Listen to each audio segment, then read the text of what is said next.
Honorable Mohammed Shabura Bangura. Thank you. Honorable Saima Silamina. Thank you. Honorable Rugiatu Rosikano. Thank you. Honorable Abdul Karim Kamara. Thank you. Honorable Rebecca Ye Kamara.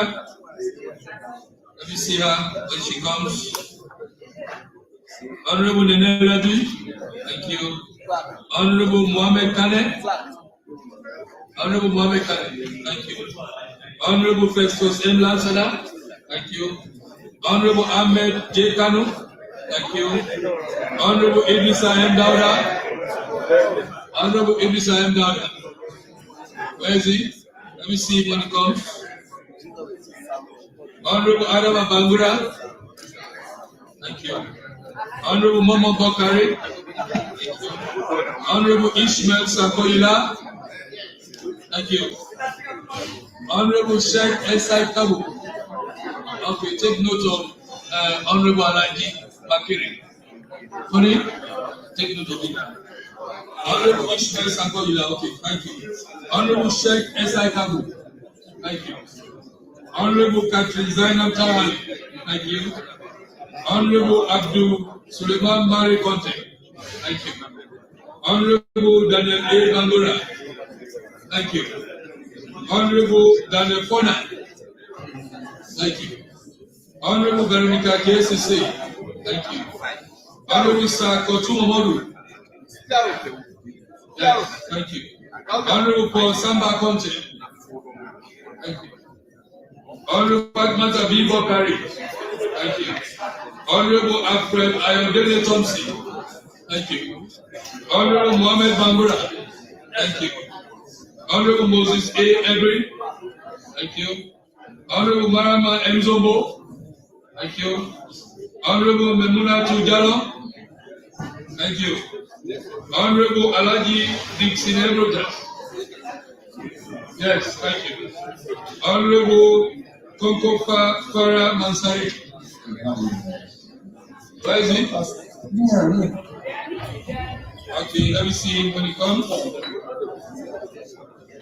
Honorable Alex Rogers. Thank you. Honorable Abdul Karim Kanu. Thank you. Honorable Lolo Emilia Tobi. Thank you. Honorable Ali Bayo. Thank you. Honorable Mohammed S. Kabo. Thank you. Honorable Marie Kamara. Honorable Marie Kamara. Thank you. Honorable Adam Akonte. Honorable, yes. Thank you. Honorable Daniel B. Kroma. Thank you. Honorable Ibrahim Kroma. Honorable Ibrahim Kroma. Where is he? Let me see him when he comes. Honorable Abdul Kabo. Thank you. Honorable Princess Kadidarami. Thank you. Honorable CDM Tunis. Thank you. Honorable Ibrahim Kawakonte. Where is he? Okay, let me see him when he comes. Honorable Alaji Habib Kefa Faba. Thank you. Honorable Zainaba. Oh, yes, thank you. Honorable Isaac Tomtoka. Thank you. Honorable Abdullah A. Kamara. Honorable Abdullah A. Kamara. Let me see him when he comes. Honorable Hawaii Siapa. Thank you. Honorable Margaret F. Johnson. Thank you. Honorable Mustafa Rugia Tutari. Thank you. Honorable Musa Lai. Thank you. Honorable Ambrose Madalebi. Thank you. Honorable Abubakar Fofana. Thank you. Honorable Mabinti Fona. Yes, thank you. Honorable Mohammed Conte. Honorable Mohammed Conte. Let me see. Honorable Dr. Umpa G.S. Roman. Thank you. Honorable Joseph Bash Kamara. Thank you. We proceed.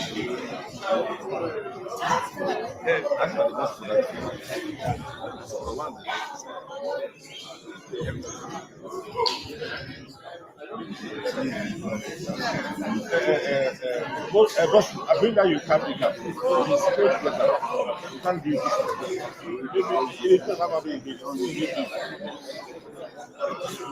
Give me his more.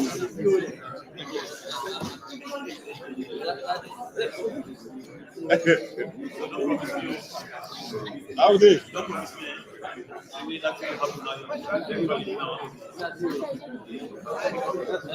Moses.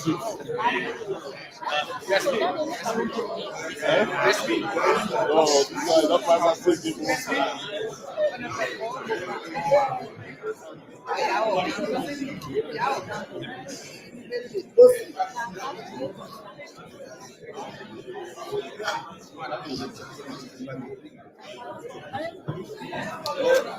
What's the deal with you, boss?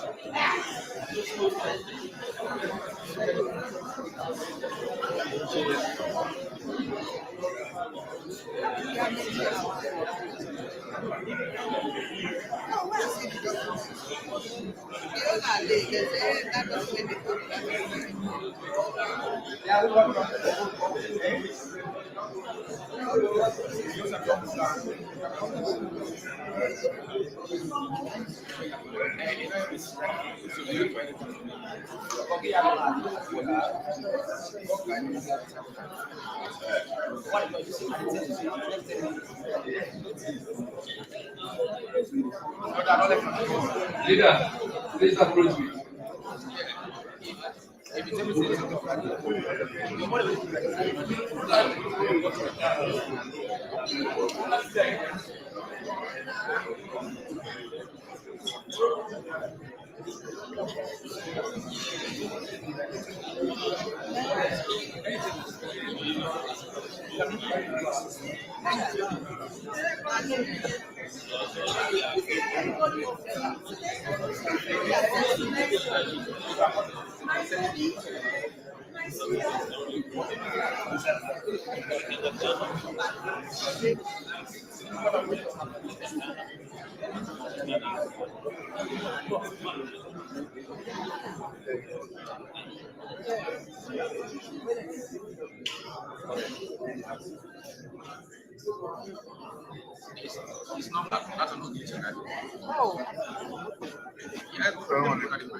Leader, I'm waiting.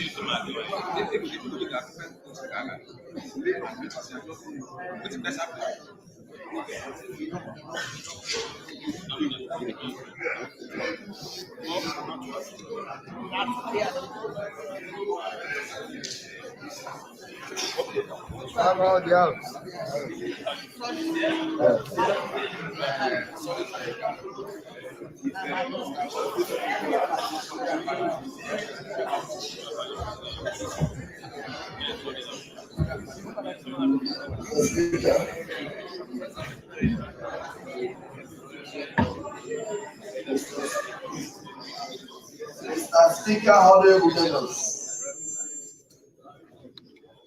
Mr. Speaker, honorable members, I want to move a motion to amend the order paper. Mr. Speaker, honorable members, Roman figure 5, the bill now becomes Roman figure 6, and I move that we have a new Roman figure 5. And it is, Mr. Speaker, honorable members, made of paper, the Minister of Finance, supplementary government budgets, and the statements of economic and financial policy. I beg that it should be included in the order paper, Mr. Speaker. I so move. Any seconder? I so second, Mr. Speaker. All those in favor say aye. All those in favor say aye. Aye. Those against say nay. The ayes have it. Proceed. The motion to amend the other paper moved by the acting leader of government business has been carried. Laying of paper, the Minister of Finance.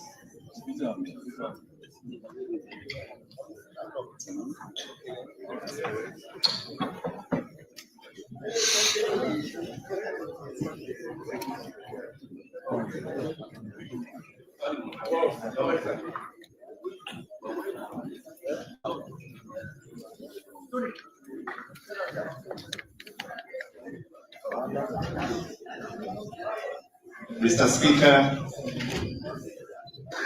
honorable members, with your leave, I beg to lay on the table of this honorable House the supplementary budget and statement of economic and financial policies for financial year 2026, entitled him Strengthening Budget Credibility to Safeguard Macroeconomic Stability and Protect Livelihood of Citizens.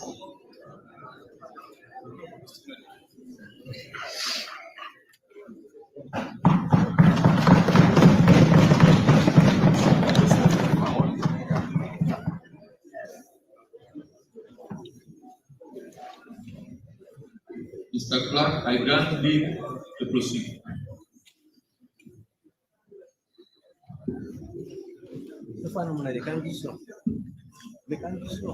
B. The Supplementary Appropriation Act 2026, Introduction and First Reading. The Minister of Finance. And let it be indicated, Mr. Clerk, let it be indicated in the record of votes and proceedings that I granted leave to proceed. Thank you. Mr. Minister, proceed.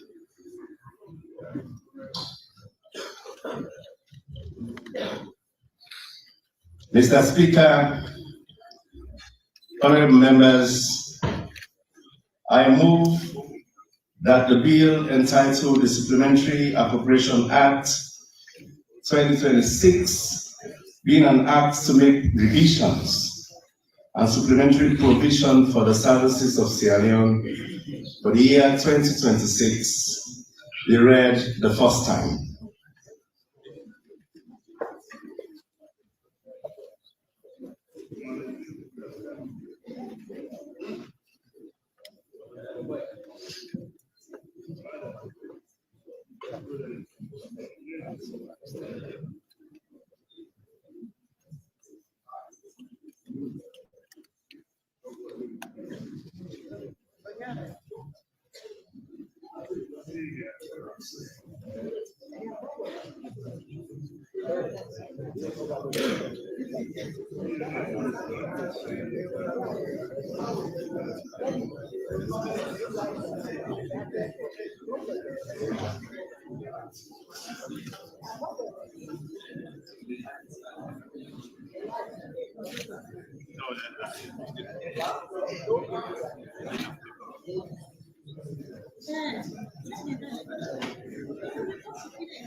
Honorable members, the question is that the bill entitled the Supplementary Appropriation Act 2026, being an act to make revisions and supplementary provision for the services of Sierra Leone for the year 2026, be read the first time. All those in favor say aye. Aye. Those against say nay. The ayes have it.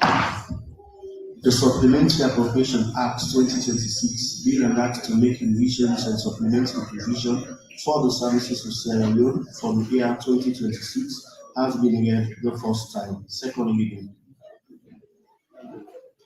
Mr. Speaker, honorable members, I move that the bill entitled the Supplementary Appropriation Act 2026 be read the second time.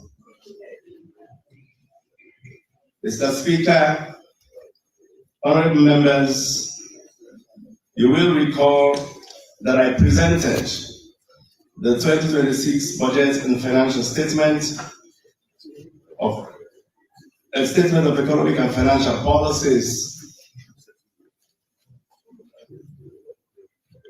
to the House of Parliament on November 28, 2025.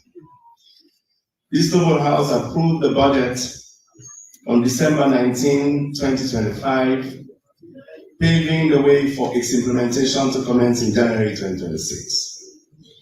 However, recent developments in the global and domestic economy have necessitated a revision of the original 2026 macro fiscal framework.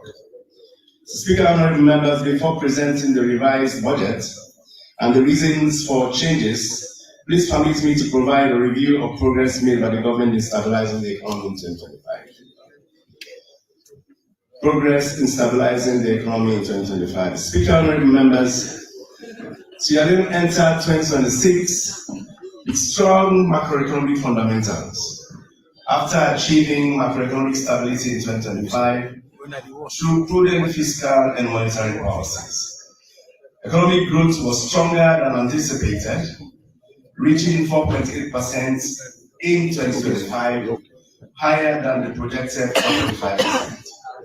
This growth exceeded that of 2024 and the average growth rates for sub-Saharan African countries, driven by increase in agricultural output under the Feed Salon program, an increase in iron ore production, and expansion in manufacturing and service sectors, supported by improved macroeconomic conditions.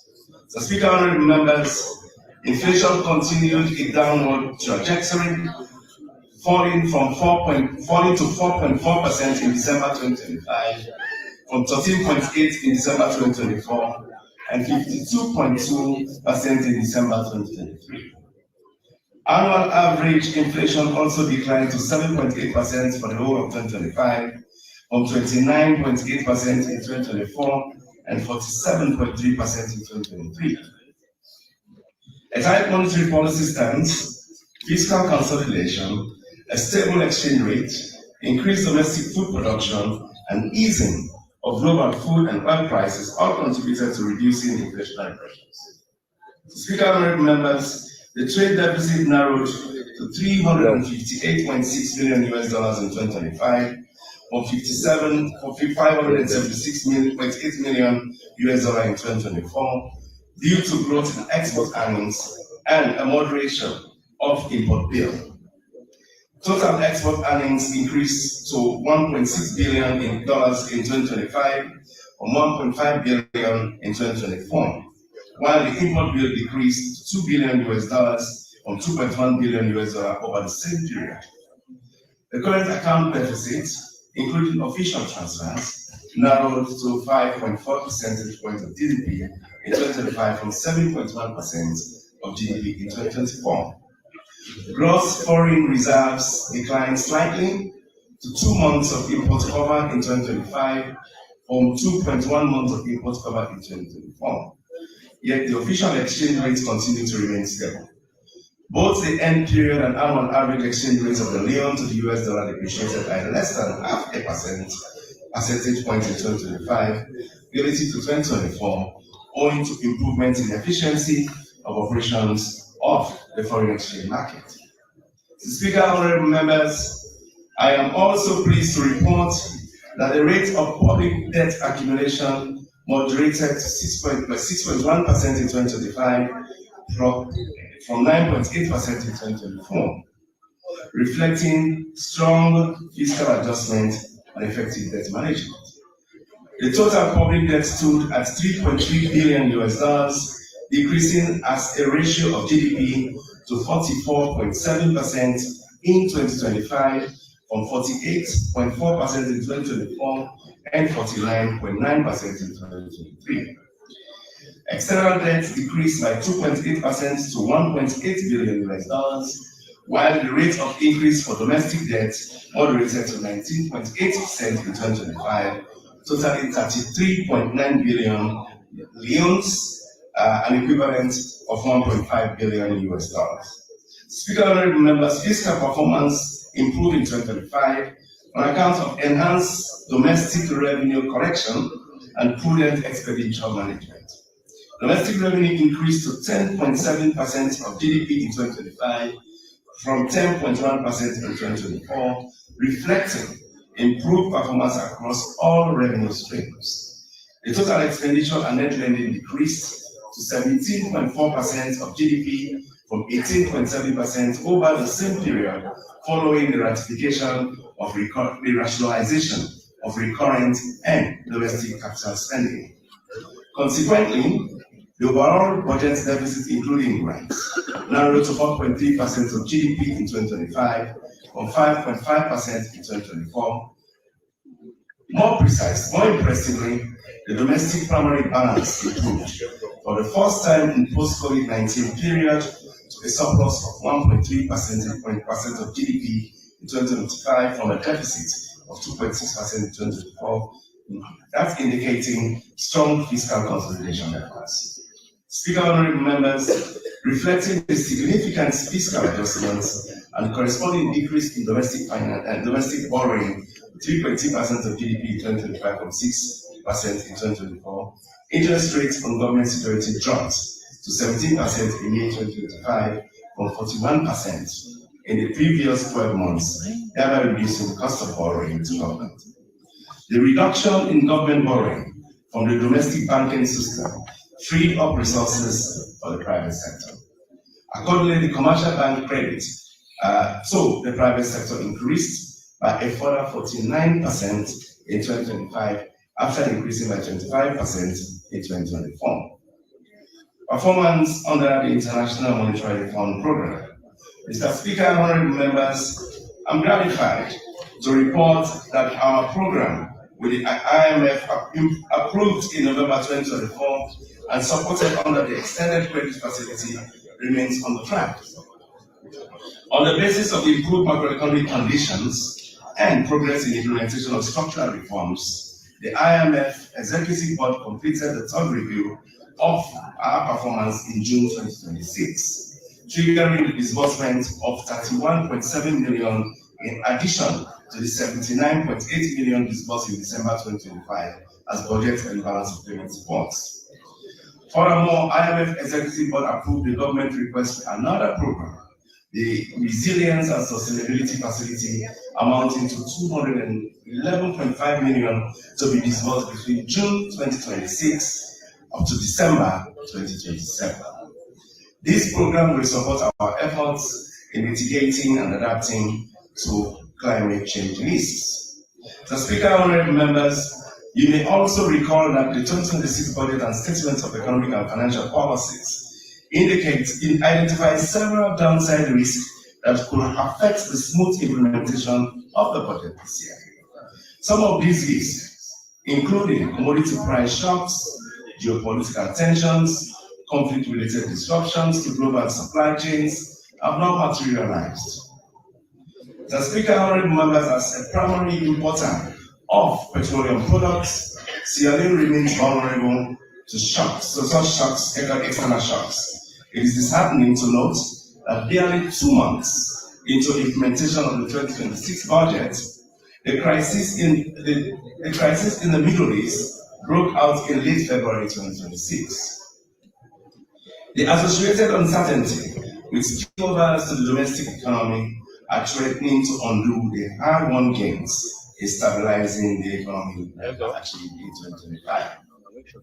Mr. Speaker, honorable members, permit me to provide an overview of the macroeconomic developments and budgetary performance during the first half of 2026.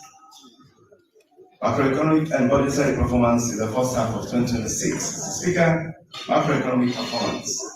The emergence of tensions between the United States, Israel, and Iran, leading to the closure of the Straits of Hormuz at the end of February 2026, triggered an immediate and significant rise in the international oil price. Oil prices rose rapidly from an average of $70 per barrel before the crisis to a peak of $138 in April and an average of $109 per barrel between March and mid-June 2026. Accordingly, the domestic fuel pump prices were adjusted upward to 35 reals per litre for petrol and 40 reals per litre for diesel in April 2026, from 28.5 reals in February per litre, triggering an increase in the cost of production and distribution of goods and services across the country. The announcements of a peace deal led to a temporary fall in oil price to $72 per barrel by June 30, 2026. Following this, government subsequently adjusted domestic fuel pump prices downward to $33 leons per litre and 35 leons per litre, respectively, for petrol and diesel in early July 2026, consistent with government's commitment to mitigate the impact of the crisis on the people by subsidizing petroleum products. These current price levels are, however, still higher than the pre-crisis levels. The macroeconomic and budgetary implications of these developments are not overemphasized. So, Speaker, honorable members, the increase in the cost of production and distribution of goods and services is having a dampening effect on domestic consumption. Accordingly, real gross domestic product growth for 2026 has been revised downwards to 4% from an original projection of 4.5%. The economy is projected to return to its potential growth rate in 2027 as the conflict-related tension wane and macroeconomic policy become less tight.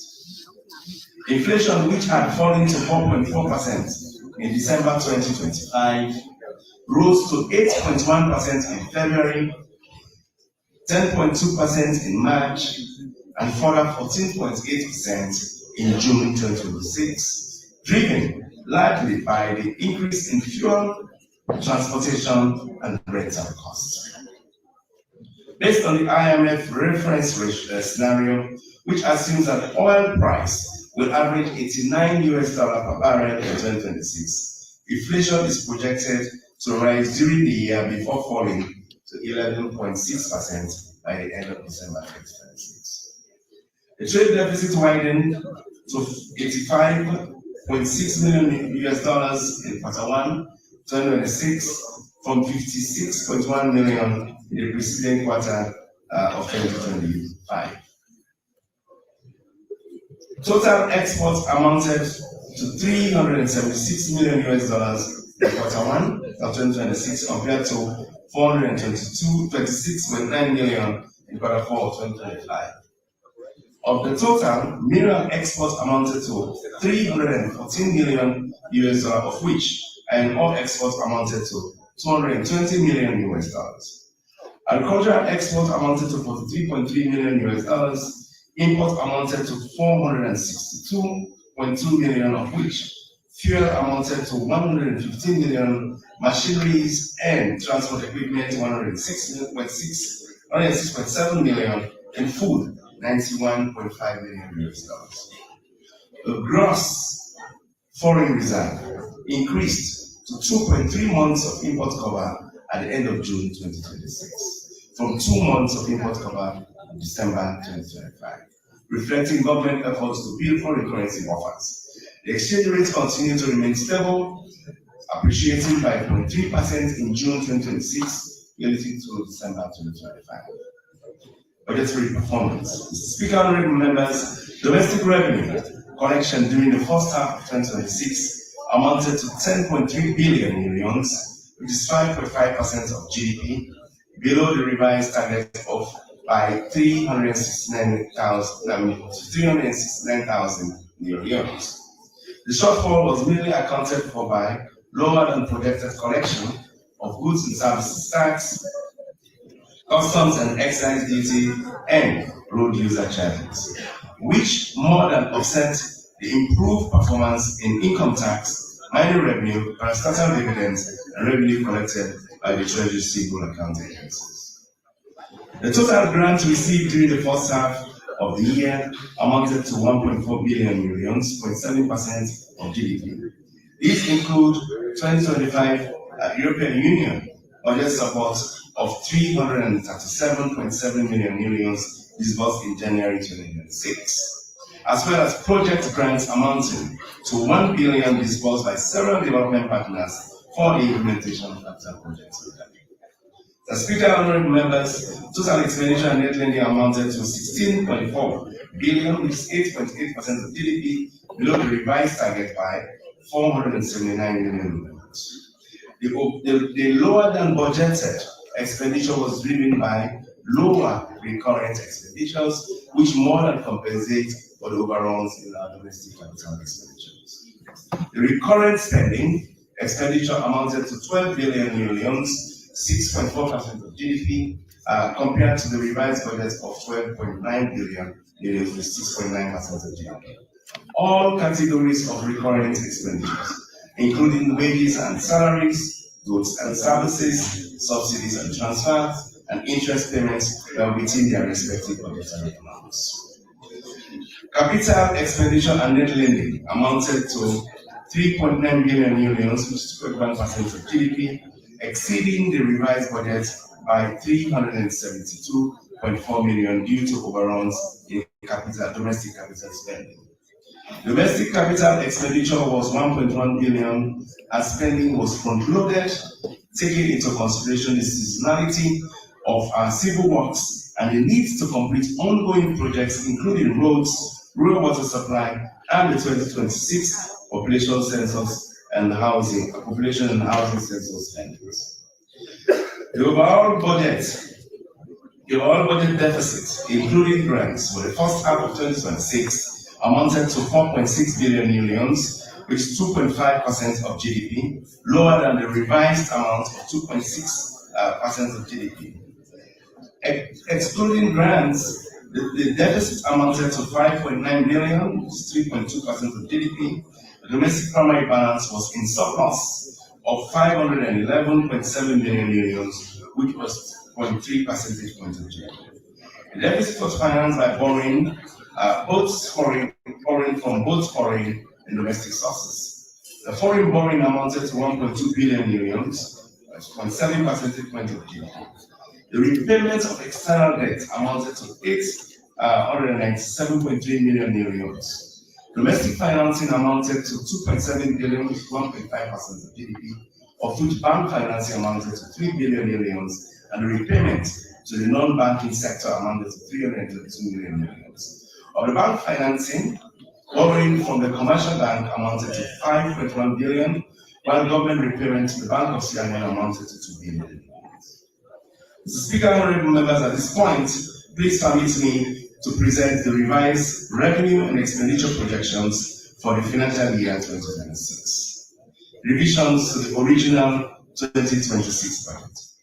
Mr. Speaker, honorable members, as explained earlier in this statement, the volatility in the global oil market is impacting negatively on the economies of low-income oil importing countries, including Sierra Leone, with adverse implications for macroeconomic and fiscal management. This development warrants a revision of the original 2026 fiscal framework to accommodate the impact of conflicts on our public finances.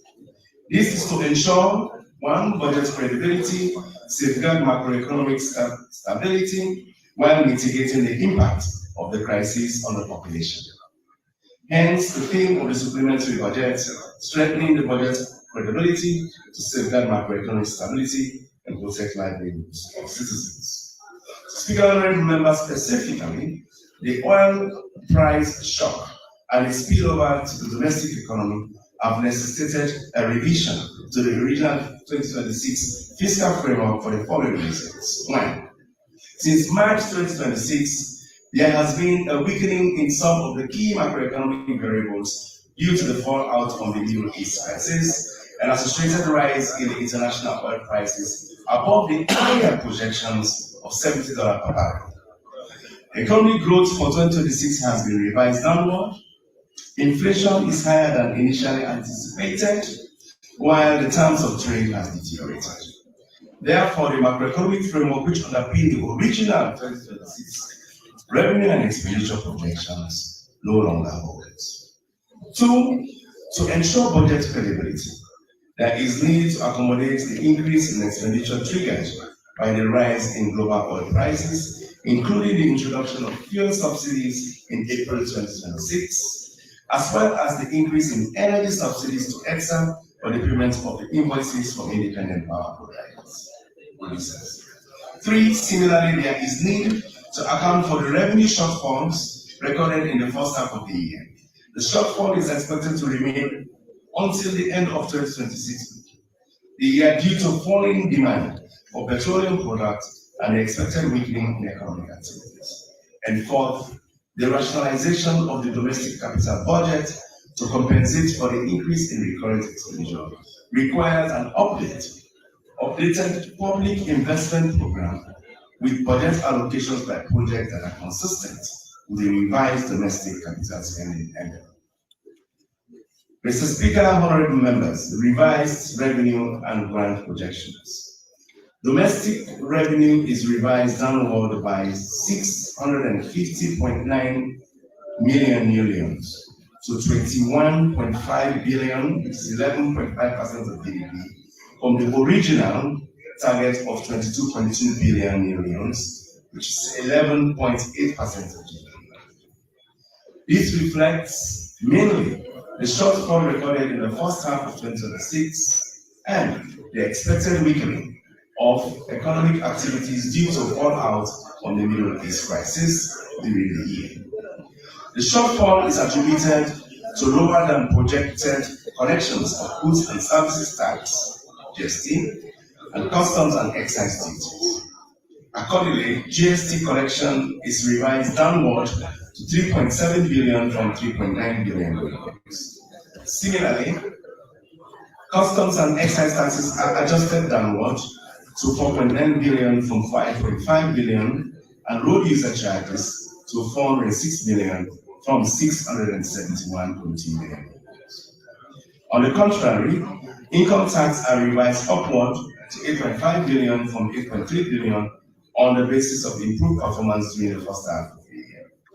Mining revenues are revised upwards by 62.7 million, mainly due to expected increase in royalties on iron ore. Speaker, honorable members, grants expected from development partners are revised upward to 4.1 billion from 3.8 billion to reflect the EU 2025 EU budget support disbursed in January and additional project grants that we received. Mr. Speaker, honorable members, revised expenditure projections. Total expenditure and net lending are revised upwards by 217.2 million to 30.3 billion, which will be 16.2% of GDP, reflecting the increase in the current expenditures by 1.4 billion to 23 billion, 12.3% of GDP. This is to accommodate the increase in subsidies and transfers, covering mainly subsidies to ESA for payment of IPPs and amounting to 1.4 billion to avoid an immediate increase in electricity tariffs.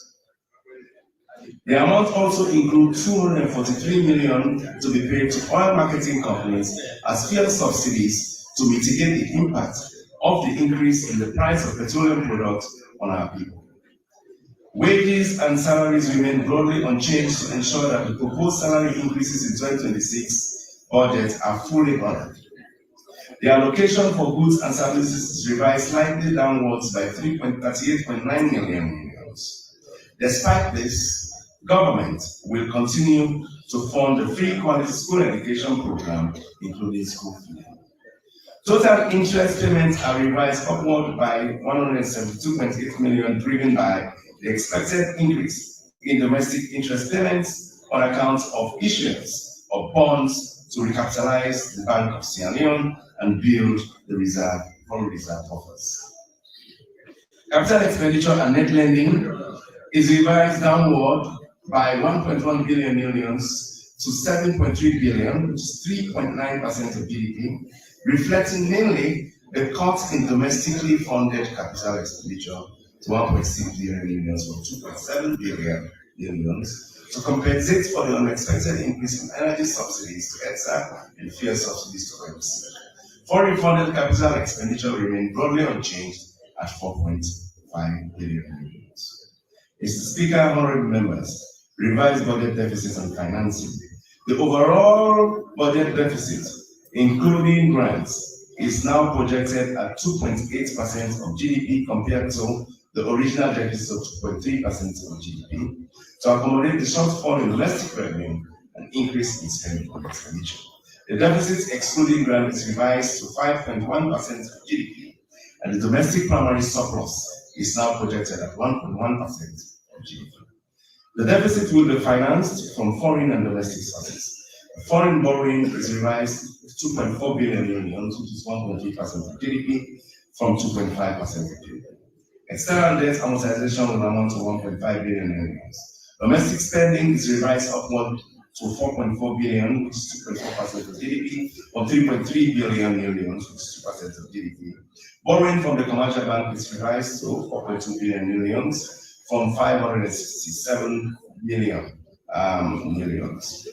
Government will repay the Bank of Sierra Leone in the revised budget instead of borrowing as was programmed in the original budget.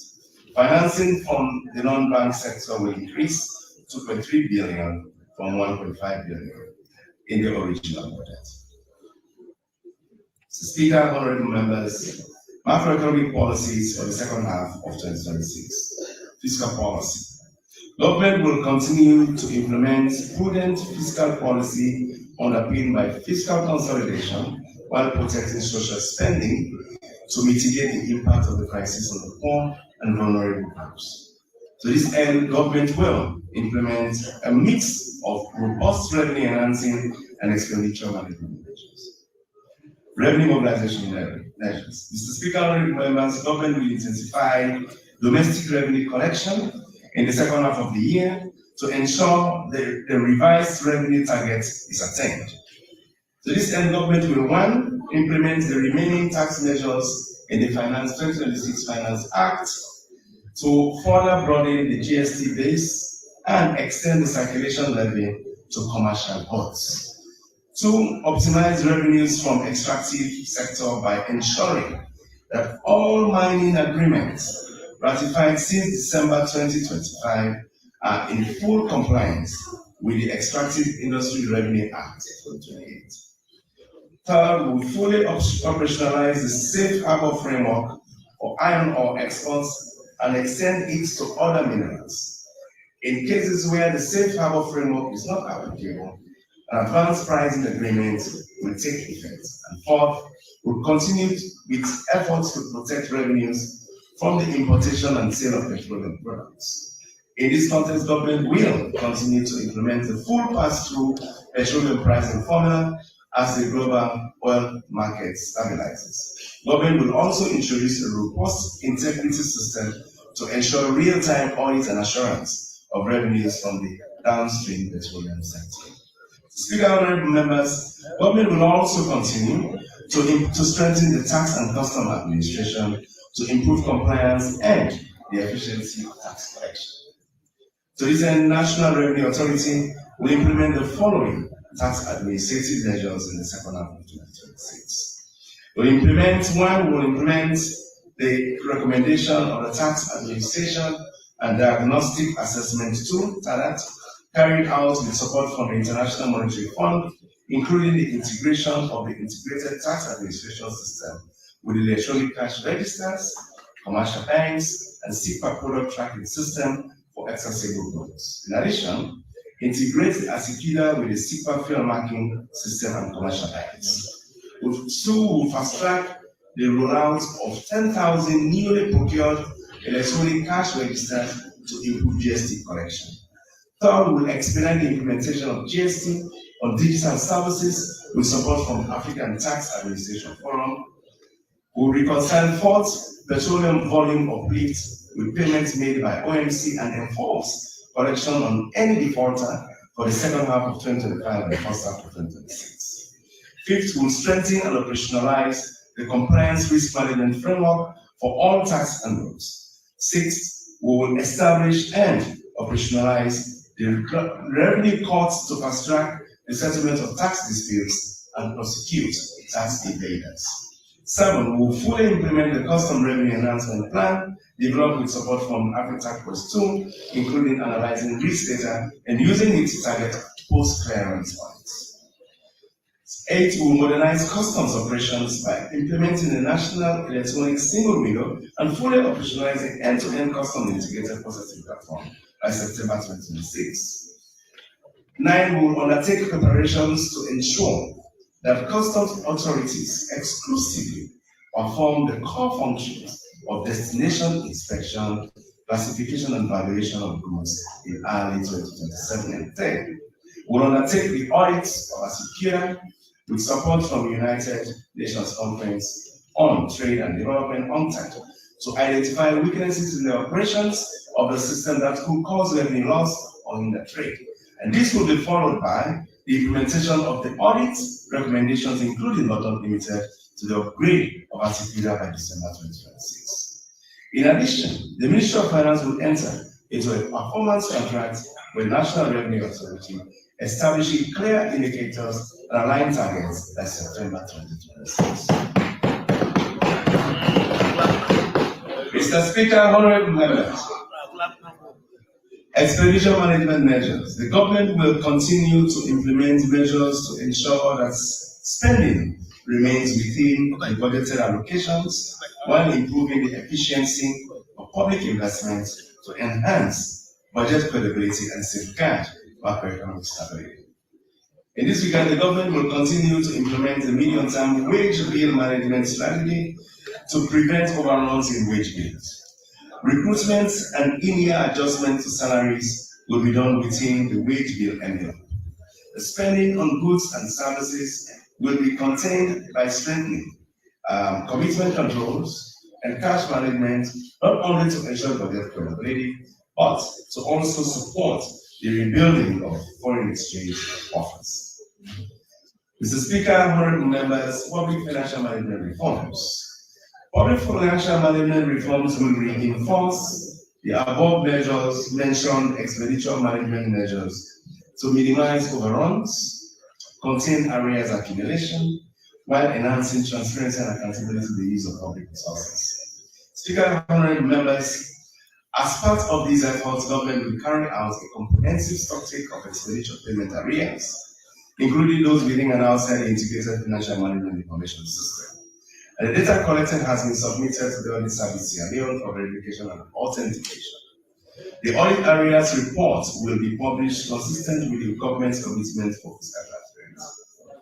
An areas profiling system is being developed and will be operationalized before the end of 2026 to facilitate the effective tracking and recording of areas.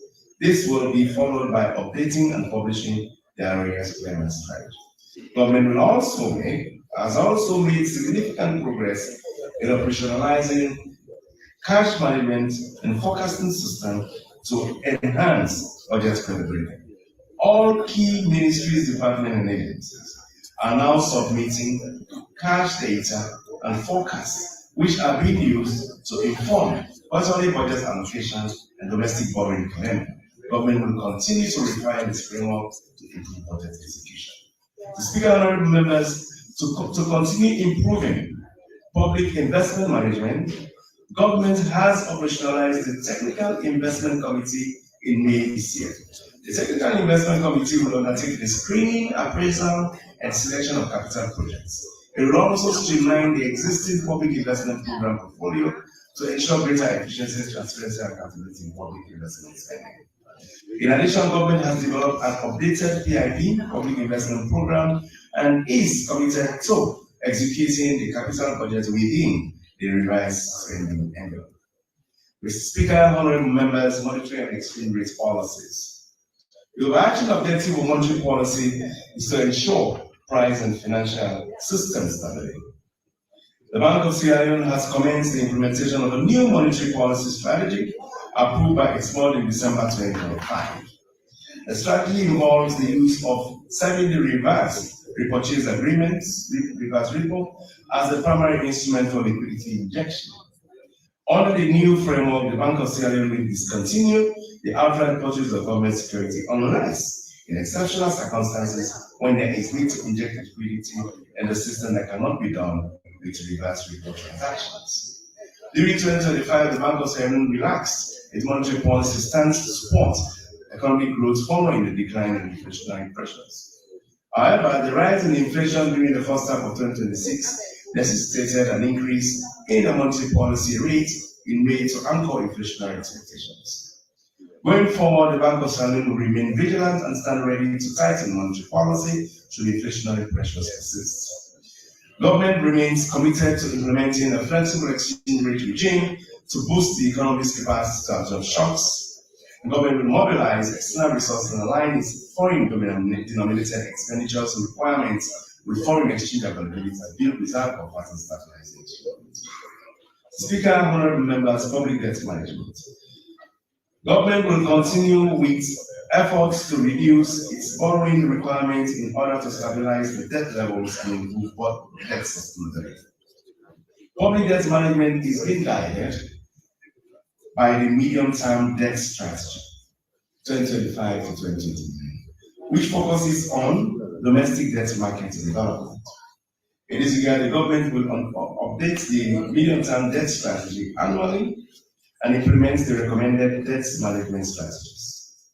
The current medium-term debt management strategy assumes issuance of more medium to long-term bonds with the aim of increasing the average time to maturity, reducing debt service burden, and refinancing risks. The implementation of the strategy has been effective, as indicated by the increase in the share of medium to long-term funds to 48.3% in June 2026, from 21.3% in 2025 and 16.4% in 2024 for new debt issue during the period. In addition, the government will continue to improve debt management practices, including the issuance of debt securities only through public auction, holding a quarterly investor forum at senior level, policy level, and establishing a new investor relations desk in the Ministry of Finance. Speaker, honorable members, other measures to mitigate the impact of the crisis. In addition to the provision of fuel and energy subsidies, reported earlier in the statement, government has also secured $60 million trade finance facility from the Arab Bank for Economic Development in Africa to facilitate the importation of essential commodities, rice, flour, sugar, frozen food items, etc. This will ensure uninterrupted supply of these commodities in the market and stabilize prices. The government is also in the process of securing another $100 million trade finance facility from development partners to support the importation of petroleum products in order to build strategic stock and ensure the stability of the domestic fuel market. Furthermore, government is leveraging the emergency component of World Bank funded projects and the crisis response window of the African Development Bank to stabilize resources for the procurement of critical inputs, agricultural inputs such as fertilizer for distribution to farmers. Mr. Speaker, honorable members, reforms to strengthen resilience against climate change.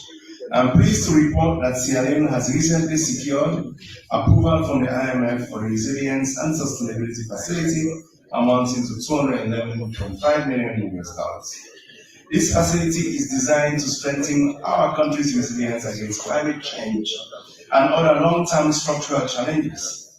As part of this program, government has committed to reforms that include integrating climate consideration into public financial management, adopting climate-sensitive investment planning tools, and enhancing transparency in climate-related expenditures. In this regard, government will develop a methodology to assess macro-fiscal risk from natural disasters and improve data-driven systems for disaster risk management. Government is also committed to strengthening the underlying institutional framework to address financial sector risk related to climate change.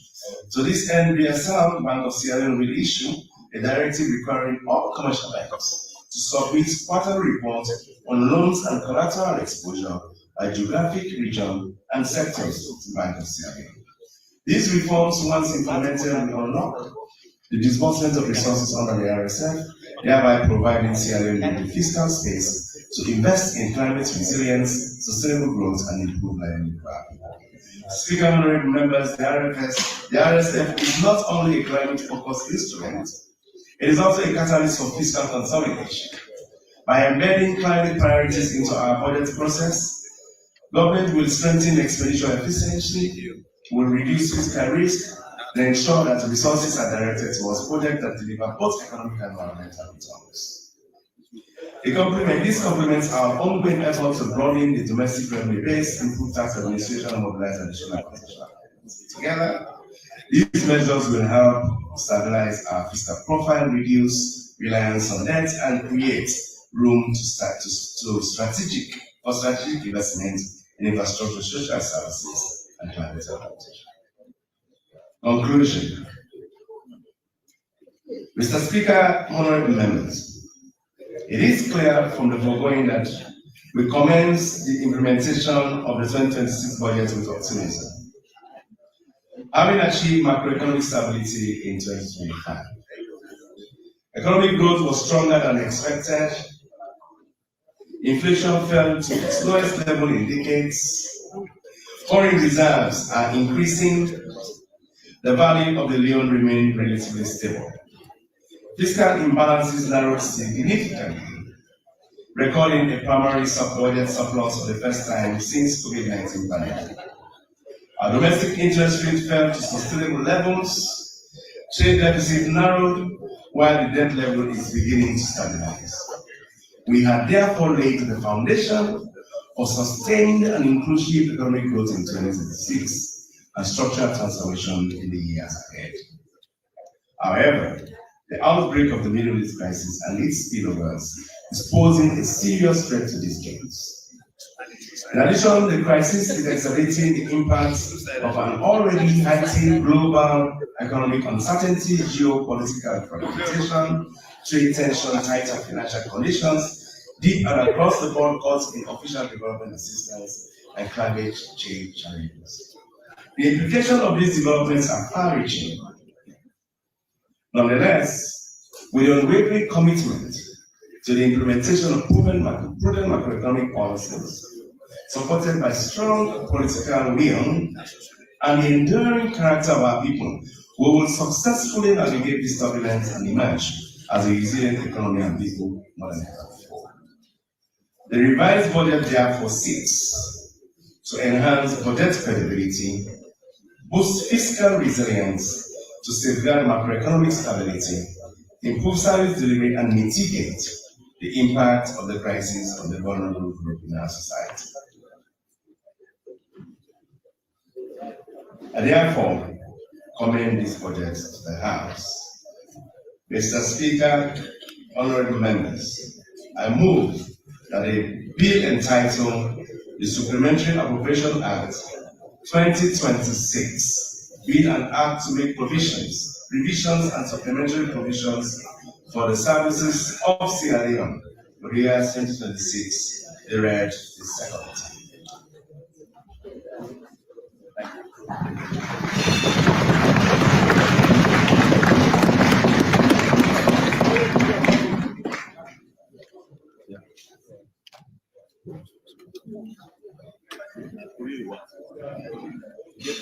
Honorable members, the question is that the bill entitled the Supplementary Appropriation Act 2026 be read the second time. Leaders on both sides, submit your list. I will take 4 from either side. Paramount chiefs, are you? Okay. I will take 4 from either side and we round up. 4 from either side and we round up. 15 minutes. 15 minutes. Who is the chairman? Chairman. Chairman is here. Let me hear you. You're asking, Chairman.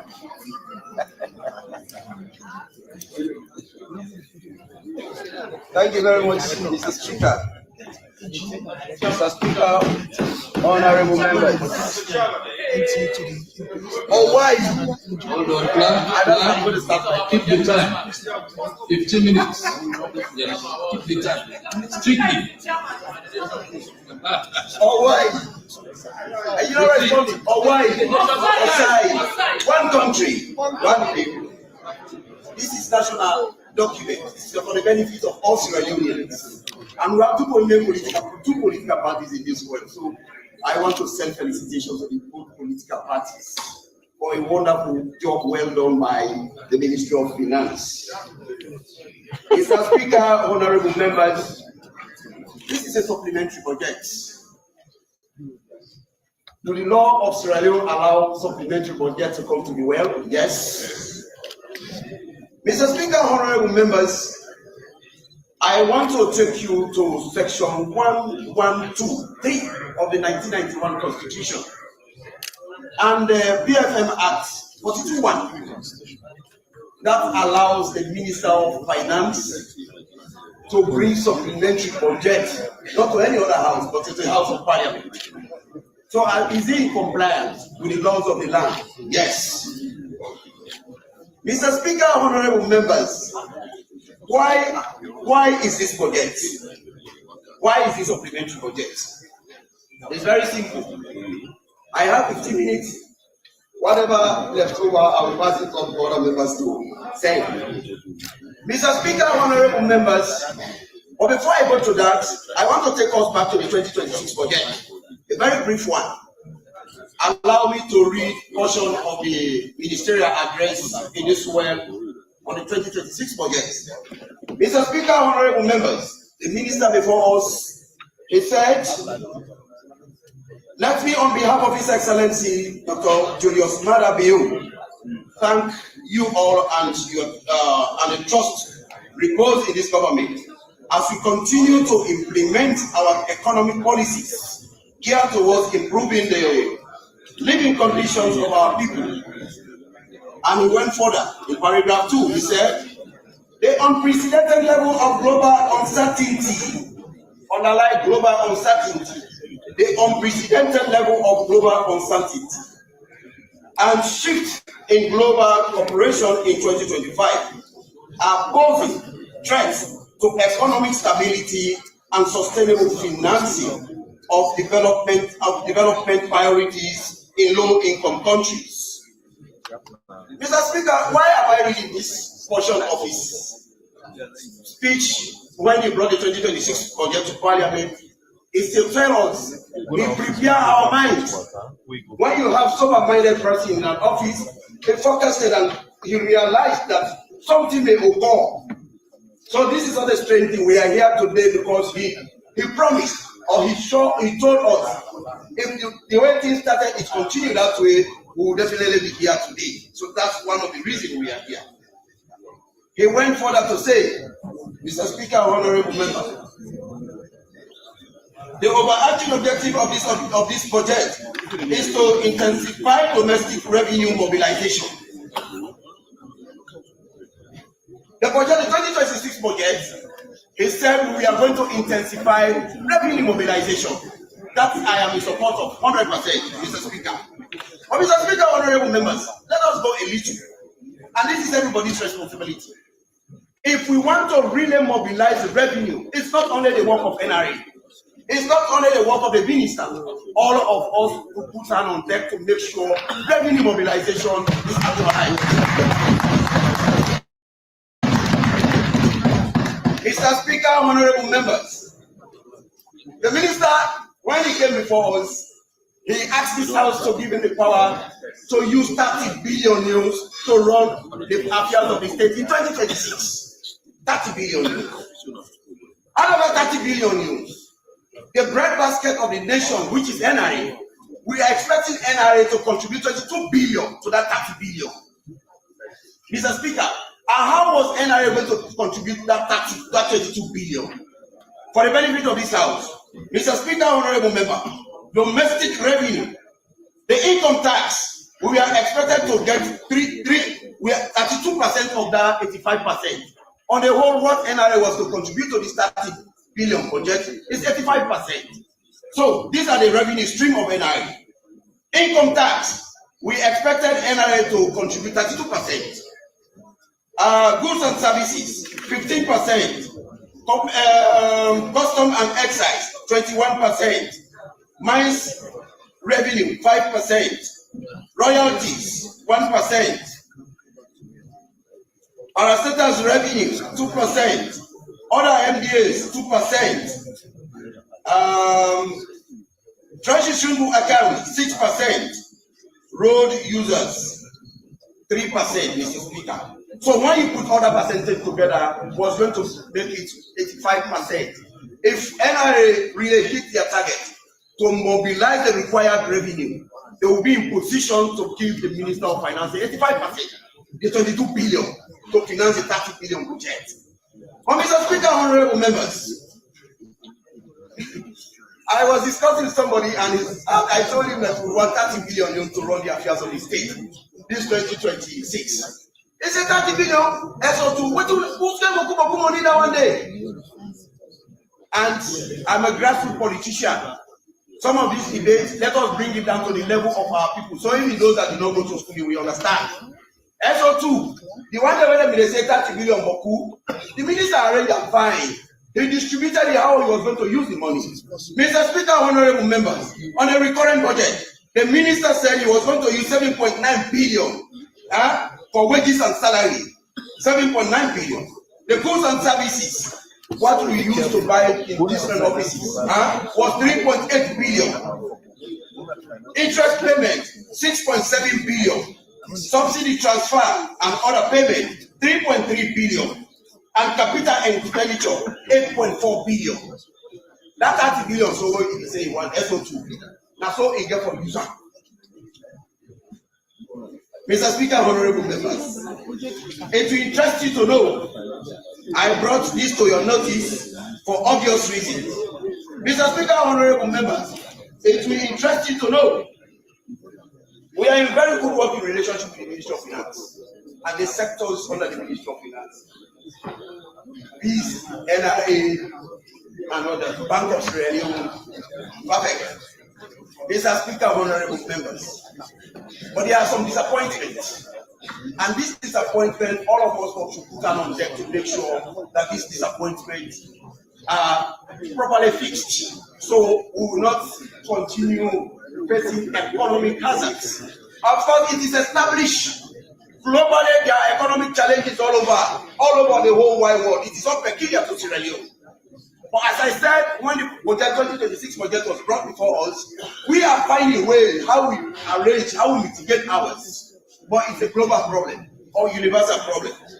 Mr. Speaker, honorable members, this half year, January to June, NRA, they were supposed to collect 11.144 billion bills. But they were able to collect 10.327 billion euros. So there is a shortfall. Mr. Speaker, honorable members, the variance here is 816.4 million. That is a shortfall for this half year. NRA did not meet that target.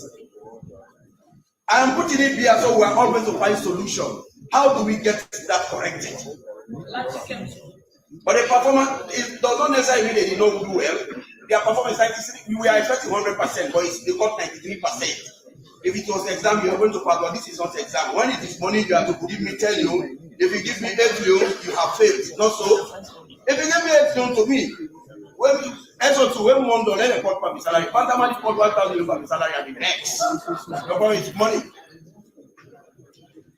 Mr. Speaker, honorable members, but we also applaud the different revenue streams that extremely did well in NRA. Mr. Speaker, honorable member, income tax, they hit their target and went beyond. Plus 4%, they went beyond their target. Other excise also got 9%, they hit their target and went beyond. Non-tax revenue went beyond. Mines revenue went beyond their target. But Mr. Speaker, when you tell the dog you have the dog, you also have to tell the goat. For every advantage, there are other corresponding disadvantages. There are other revenue streams that did not perform to expectation. And last week, we wanted to meet with NRA to tell us why they did not perform to expectation. But we will still do it in our report. You will see it there. I'll just give you a summary. Mr. Speaker, honorable member, the GST falls short by 13%. Mr. Speaker, honorable member, in fact, this is the most deplorable information I'm giving to you, honorable members.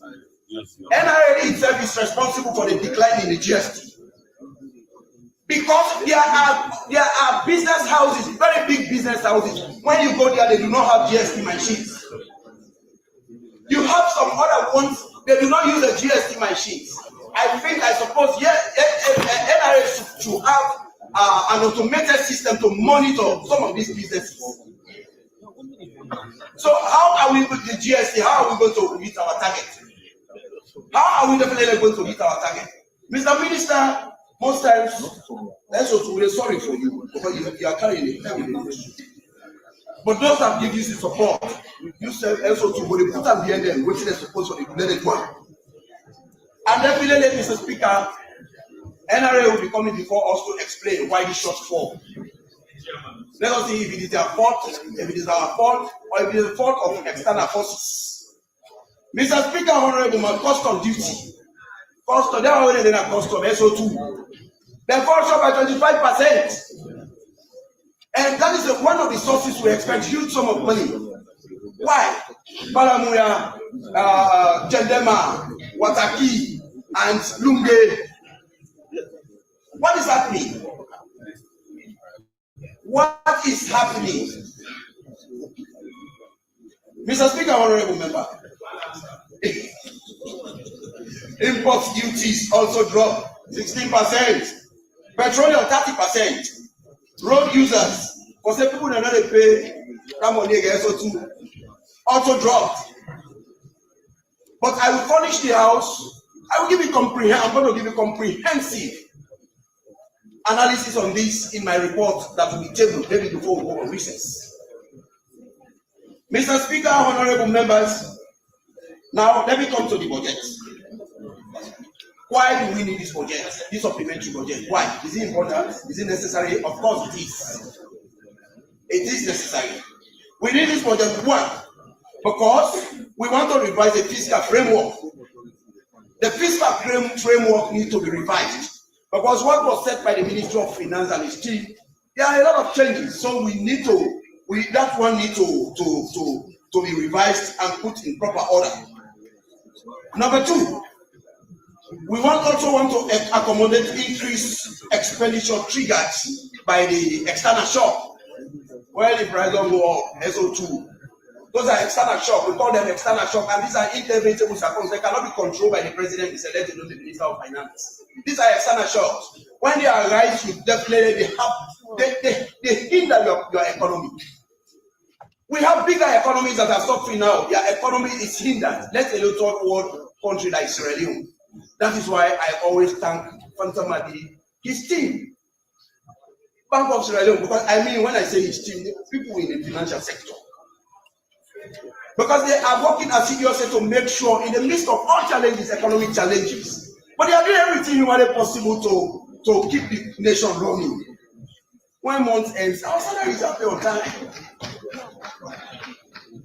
So that is number two reason why we want to work with this supplementary budget is before us. We also want to address the revenue shortfall. He is saying he is going to address the revenue shortfall, and what he is proposing. So how to address the revenue shortfall, I will also tell you just now. No, I have it. I don't talk about Dobra. Realize the domestic capital budget. Mr. Speaker, honorable members, why we also bring in this budget. Honorable, one more minute.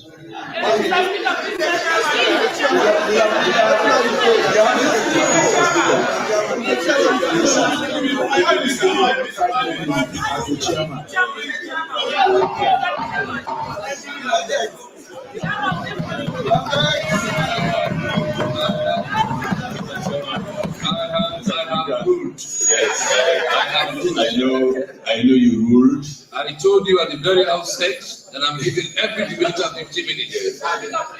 One more minute. Mr. Chairman, Mr. Speaker, I want to believe. I know very well enough to understand the others. The rule is fine.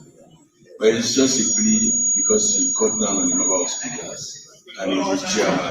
Because the chairman, from what my colleague I said, in fact, you are the substantive mover of the motion.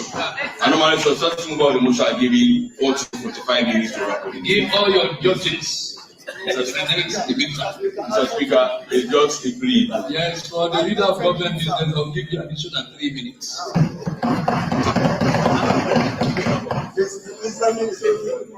Don't forget, today is Friday. Don't forget. Mr. Speaker, you've just added 3 minutes for the leader of the Yes, I'll do the same for you guys. Actually, I'm the one who proposes the addition. How much are you adding for you? How much are you adding? 2 minutes. Plus 3 minutes. Give me 5 minutes.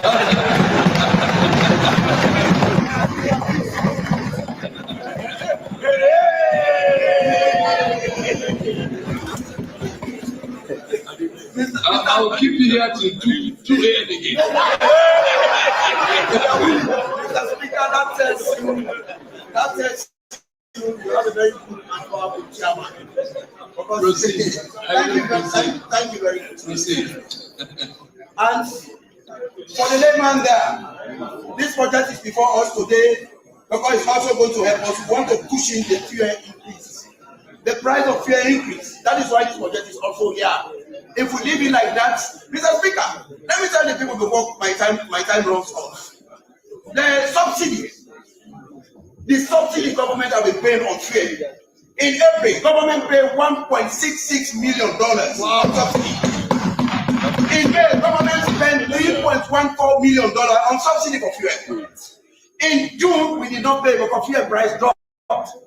In July, government paid $2.7 million on subsidy.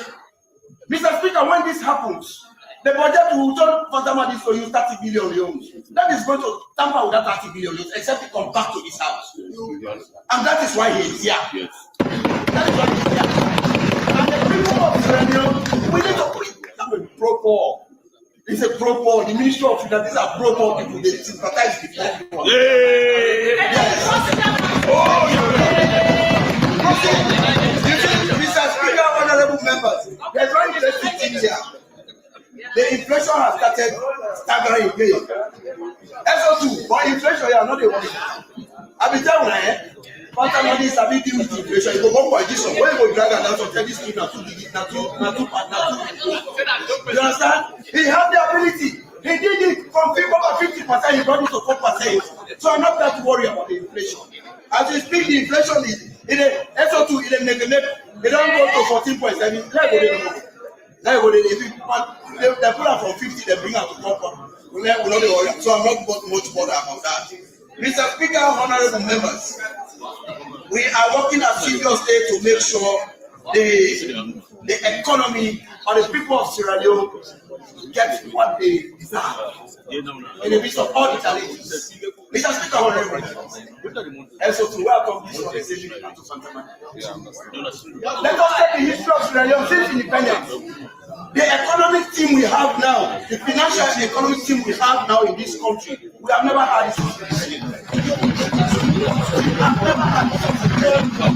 I must assure you, Mr. Speaker, honorable members, and I also want to assure you that the Ministry of Finance and all the sectorial heads, they are performing to expectation.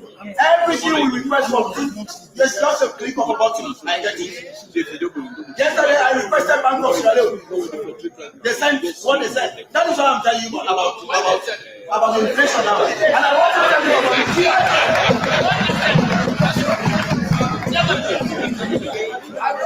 you about the GIR. Mr. Speaker, honorable member, when we say GIR, you are a lawyer. When we say GIR, that is gross international reserve. I'm explaining. GIR is gross international reserve. Mr. Speaker, when the minister was here during the budget, it was 1.7 months. So it was only able to cover 1.7 months. Today, as I speak to you, it's 2.5 months. And the Bank of Sierra Leone projection in 2027 will hit 3 months import cover. That is how we grow. That is how the result grows. We are getting there. That tells you, I'm not just praising people, that tells you we have a quality team. In the midst of all economic challenges, they are working assiduously to make sure even the gross reserve to be maintained or to improve on it. Who is more powerful than me?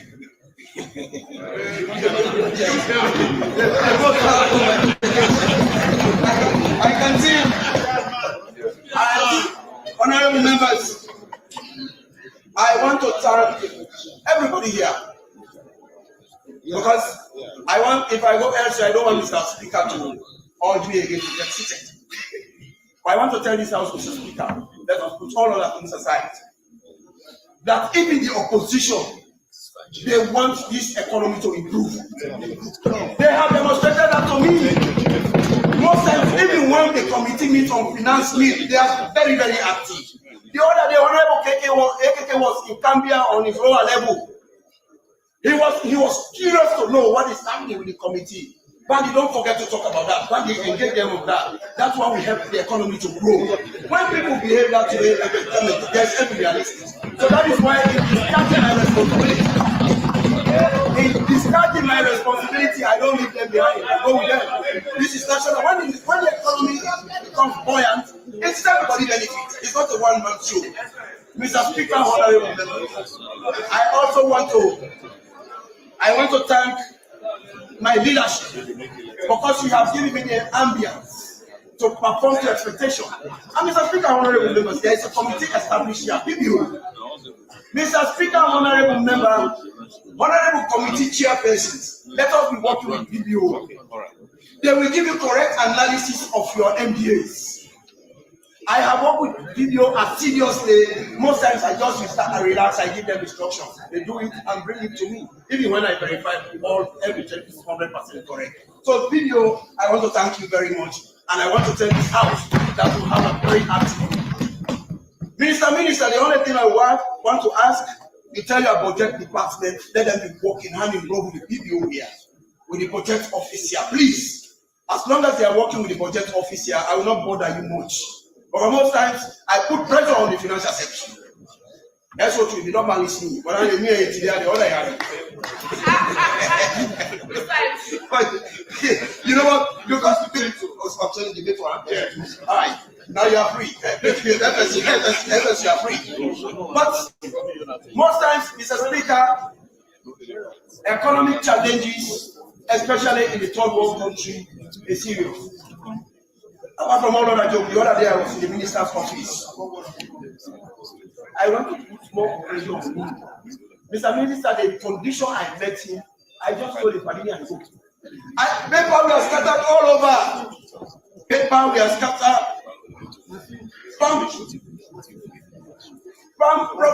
Papers are scattered all over.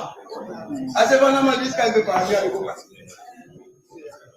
So that tells you we have a good financial team. Mr. Speaker, you know, if you are not performing your expectation, I will tell you. And the bank governor. Look at him. The bank governor. Why is that his job? Even when I'm speaking, they are still supplying me information about the economy. You know, they are very good. But when I say the finance team, there's no way you talk about the national finance team, leaving the Bank of Sierra, the national banks behind. We want to encourage you. You are all doing a wonderful job. Continue supporting the minister.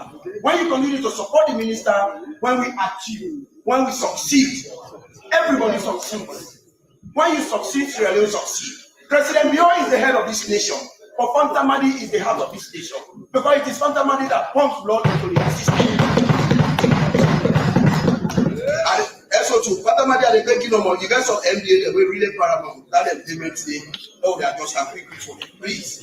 You said go to you. Because if you want to pay, when we talk about money for your hand shots, you cannot do anything.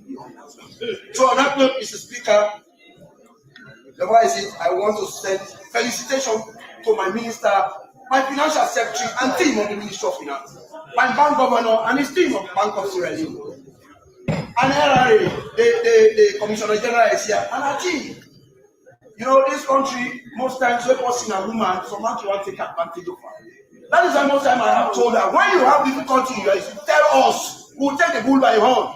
It doesn't necessarily mean because you are a woman, some people want to take advantage of you. She is working, but you got to increase your relationship with the committee. Let us know what are your problems.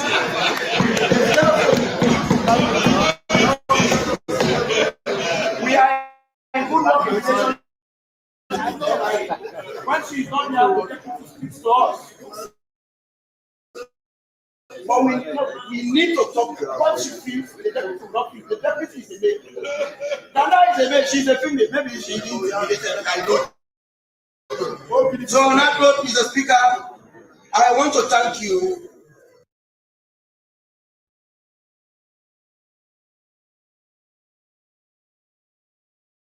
And I want well, you have to for the support. For revenue drive, whatever thing we do for the economy to grow. On that note, not to AKP number, what about error? On that note, and all the committees and all my MPs, I want to thank you very much. On that note, Mr. Speaker, I thank you very much for giving the opportunity. And the opposition leader, I want to thank you for pleading with Mr. Speaker to give me more time. Thank you very much. Thank you very much. Honorable Elsewhere. Strictly 15 minutes. No name funny. You are neither the chairman nor the deputy. 15 minutes. Thank you very much, Mr. Speaker. I will not take too long, Mr. Speaker. I will be very brief. But let me join my colleague from the other side to thank the minister for putting this document together. It is no secret that the minister sitting before us is a very intelligent man. It's not only good, but it's exceptional.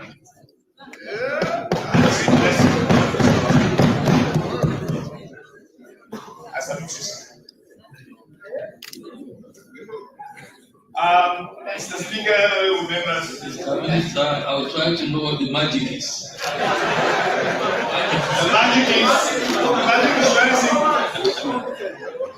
It's out of competence, yes. Thank you for that.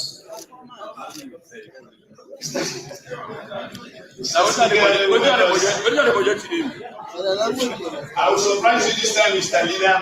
That I will not give a name to the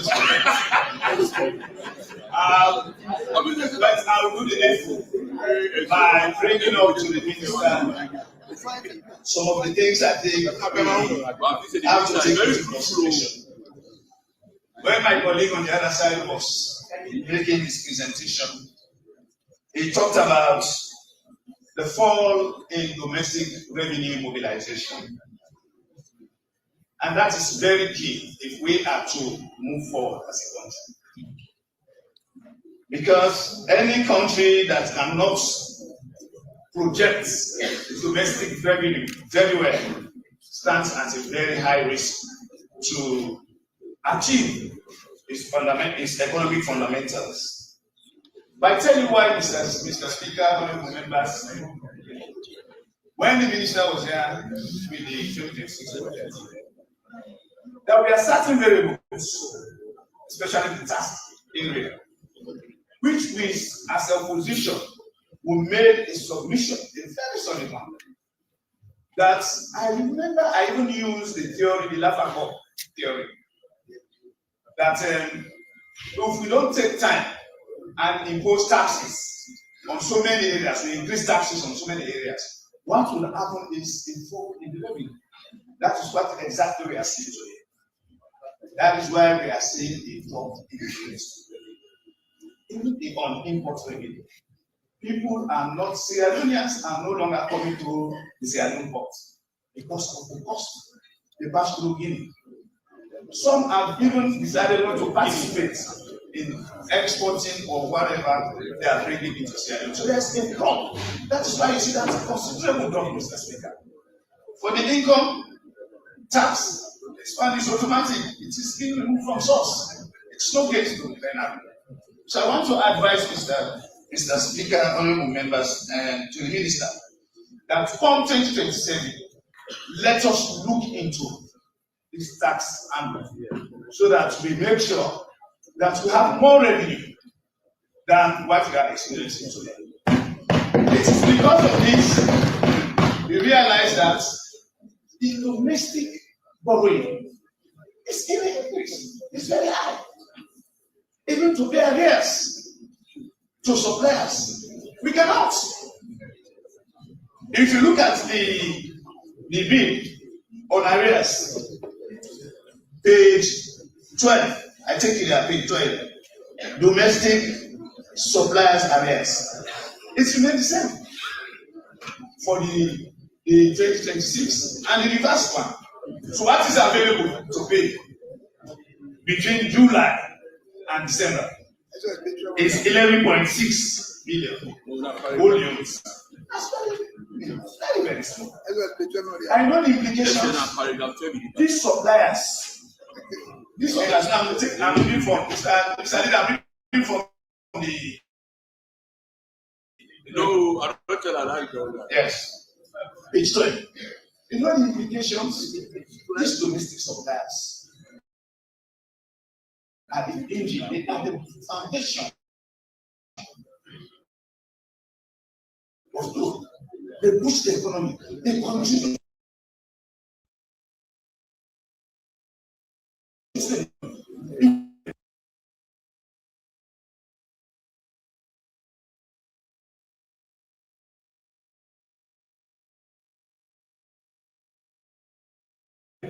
It's stifle progress, it's stifle development. That is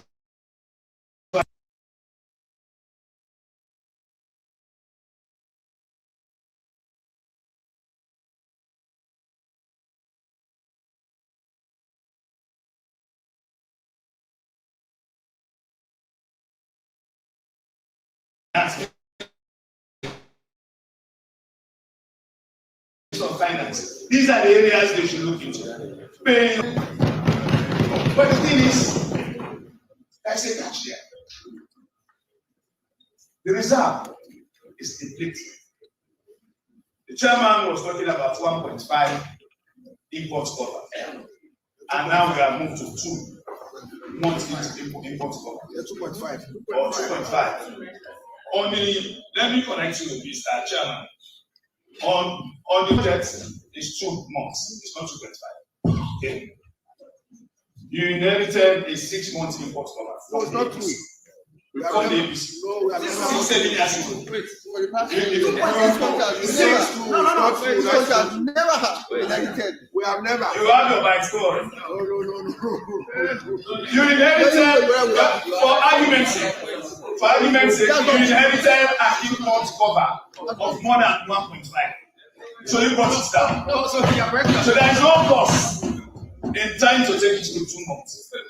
There is no cost. And it is because you are depleting the reserve, that is why we are having a stable exchange. No, imagine. This is not rocket science. Mr. Speaker will agree. Mr. Chairman, Mr. Minister will agree. That it is because we are depleting the reserve. That is why we are having a stable exchange. Let us increase it to 3 to 4 months. And mind you, the average for a fragile economy like ours is 3 months. If you have 3 months, yes, the IMF, the World Bank, they will take it easy. Because we have a small economy, finally. But average for other economies is 4 months. So I wish, I have no doubt in the minister, I know you can make it. But you have to look into those macroeconomic fundamentals, Mr. Minister. Going forward, I want to take you to inflation. You know, we are looking at these indicators so that the minister, when he goes back to his office, whenever he wants to make a policy, remember the Honorable Express. The Honorable Express was saying this. So what can I do? The inflation is 13.5. What did you say, Mr. Minister? You mentioned it for May. You said in May, inflation was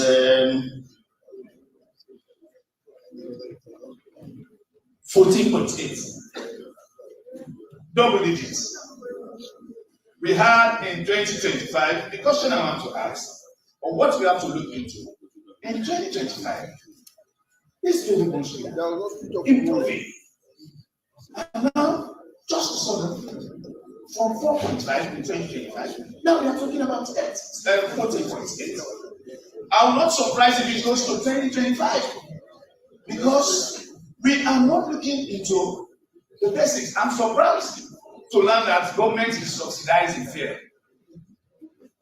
Yet, we are paying this kind of price per gallon, per liter. America, Iran. we are paying this kind of price per liter.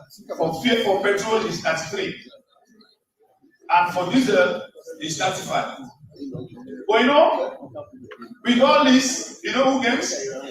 The only member state, because you have 2 euros difference. But for the ordinary man in the streets, they are still paying the same price from Galbaton to Upgon or from PZ to Romley. They are still paying the same amount, so it's not reflecting. What can we do for this to reflect?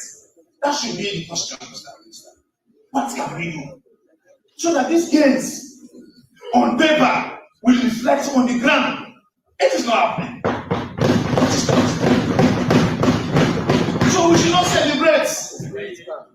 We should not celebrate. Now, because we have inflation or we have reduced the price of fuel to 33 leons, we have done well. No, we have done well only to ourselves, but not to the ordinary man. And our target should be the people. We are representing the people.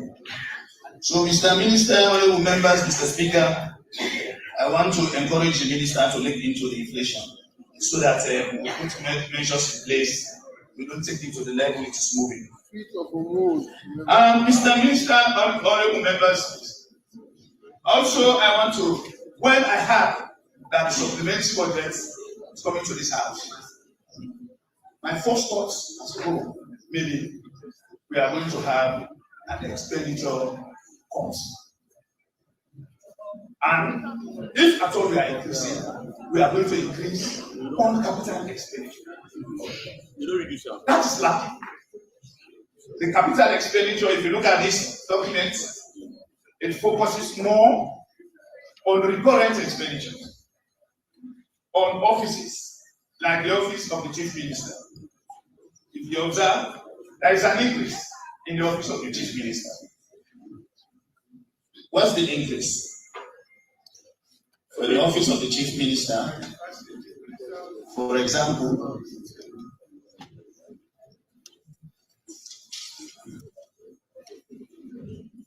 yes, from 16 to 25 to 29. That's a big increase. But when we go to agriculture, for example, or you go to human capital development, for example, that's a drastic increase. Go to the general. Drastic increase. And this capital, this human capital, mark you, the human capital was one of the flagship projects of the president. And we should sustain it. Cutting those expenditures from human capital, from agricultural development. These are the fundamentals. These are the diversification we're talking about the economy that will move the economy. If you cut those expenditures on economically viable sectors and increase on social, on merriment, on traveling, offices, what do you expect? Stagnation. A further increase in inflation. Because you are now injecting money in the economy for services that will not bring development, that will not bring growth, that are contributing very small to the growth of the GDP. That is why you see even the projected GDP is falling. We cannot achieve it. We have to invest and put our money on economically viable sectors so that we have an increase in our GDP. And when the GDP increases, Mr. Minister, you can increase expenditure on the Chief Minister's office, you can increase expenditure on whosoever. But I'm also worried, Mr. Minister. I'm worried. The OAU, in those days called the AU, hosted by Sierra Leone in 1980, led to serious economic challenges, which you very well know. It led to serious economic challenges. In fact, most economists believe that that was the very beginning of the challenges we're facing today. Because there was no PPP. The OAU. There was no PPP. Now called the AU. Now we have posted the ECOWAS. If you look at ECOWAS, Mr. Minister, if you look at ECOWAS, the 2026 budget was 10 billion. or 10 millions. It jumped to 246 million. Almost 3 times. Yeah. Or 4 times. 200 times. I don't even know. When I saw this, I was worried. They spend money for teams. You know why? These monies probably should have been used to move some sectors of the economy to promote the economy of this country. But now look, I know it is important. It will improve the image of Sierra Leone. It will improve so many things. I agree. But as an economist, when you see this kind of figure, there is that thinking. Where will we get the money to fill this gap? Where will we get the money to fill this gap? It means that is why we are seeing cuts happening in other viable ministries. That's one disadvantage. I am not speaking red. I am speaking green, white, and blue. And I know the minister understands very well what I'm saying. But I'm saying here, if the ECOWAS alone, these are 2 expenditures. Not only that one. There is another one that is 80. Wine. Is it red wine? There is another one that is 80 million. This one is Heads of State Summit unallocated. Heads of Expenditure unallocated. This now I don't really say you know it's an you calculation. But waiting price now what it's in the bond 8 million. Sorry, Mr. Speaker. So I was a little bit late. I was not. No, you are very bored, so I was nodding. Mr. Speaker, time is past 12. I therefore move on to suspend SO 52 so the General House will continue. Please don't get us bored. Any second now? All those in favor say aye. Those against say nay. Proceed, Thank you very much, Mr. Speaker. I don't want to bother as stated by you have 1 more minute. It's my vote. On that note, let me conclude by encouraging the minister to take into consideration some of these concerns that are raised and look into them and give them an economic face instead of a political face. Let us depoliticize 3 sectors we want to grow as a country. Let us depoliticize education, agriculture, and health. If we direct our investment, we direct our funds into these 3 sectors, trust me, Sierra Leone will be a paradise in less than 20 years.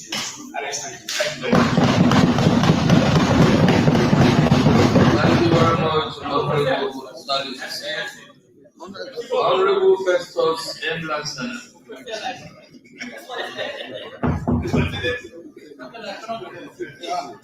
Mr. Speaker, honorable members.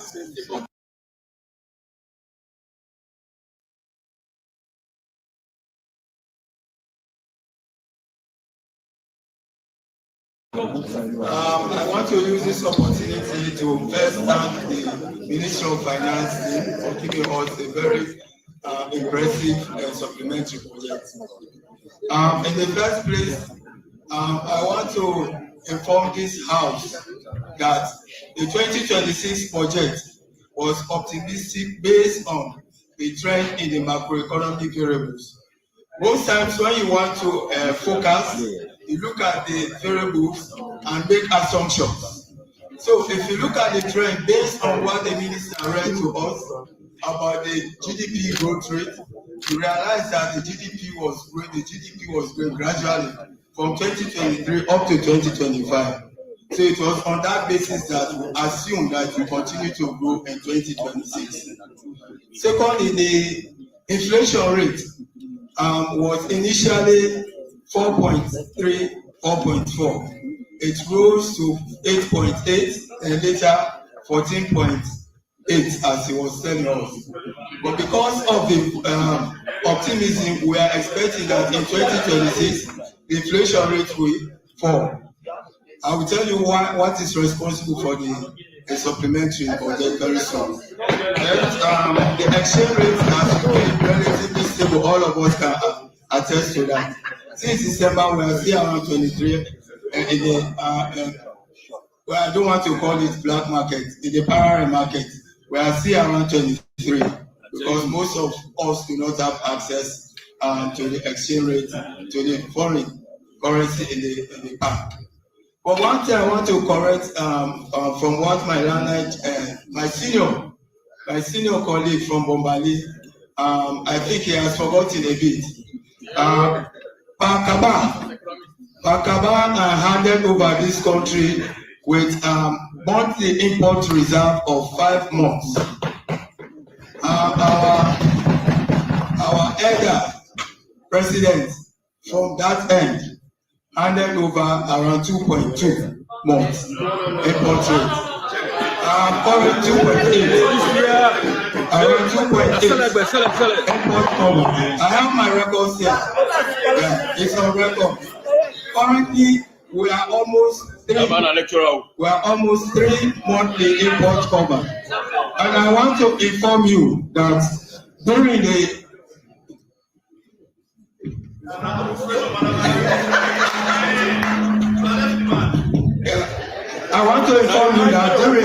the mic is not working well.